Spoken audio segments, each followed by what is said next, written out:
So at 17, I started using with my neighbors and with people at my school.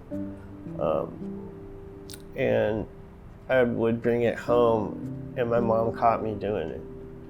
So instead of me being in trouble, she wanted some. So now it made it okay for me to use at the age of 17 and drop out of school. Me and my mom would do meth. We would drink. She would let me throw parties. So it started at a young age, and I think that's really where the domino fell.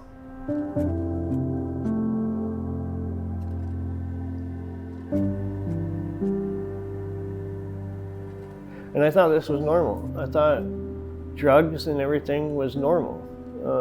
It was part of life, and I thought this was a normal family thing. I ended up going to jail. I pled out on misdemeanor charges. My son was born while I was in prison, and I haven't met him to this day. I've talked to him a few times, FaceTimed with him. All he wants is his dad in his life. He knows that I'm fighting an addiction. He knows that I love him. We planned on having a kid. The problem was when I got out of prison, I had no place to stay. Me and my girlfriend at this time put all our stuff in the storage unit and decided to live in a tent because we had no choice. Had no place to shower, so we would sneak into people's yards and use their hose in the middle of the night. We dug holes to cook our food. I had to worry about how I was going to feed us every day, how we were going to be hygienic, because we couldn't stay clean. It was miserable out there. My father came and saw me for the first time in 20 years. He was incredibly intoxicated. My girlfriend made him leave at that point, and he reached out and said he didn't want to die not knowing his kids. So I told him to, try to get back into rehab and I'd give him a chance. He went to detox and they told him to come back the next day, and he passed away that night in a snowstorm. And it was tough. So I blamed myself for my dad's death.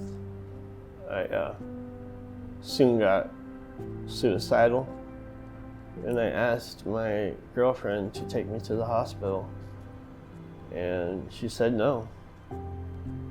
And that's when I went and took a bunch of blood pressure medication and tried to kill myself.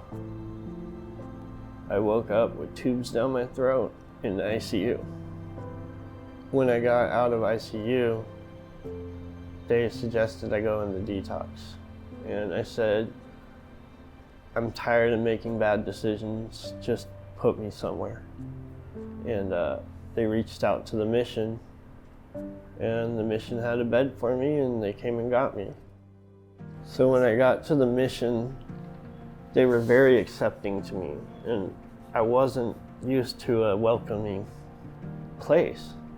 The mission takes away the worry about where you're gonna eat, where you're gonna sleep, and lets you do your recovery. They're gonna help me see my son, pay for a trip to Alaska so I can meet him for the first time. They're gonna help me get my teeth.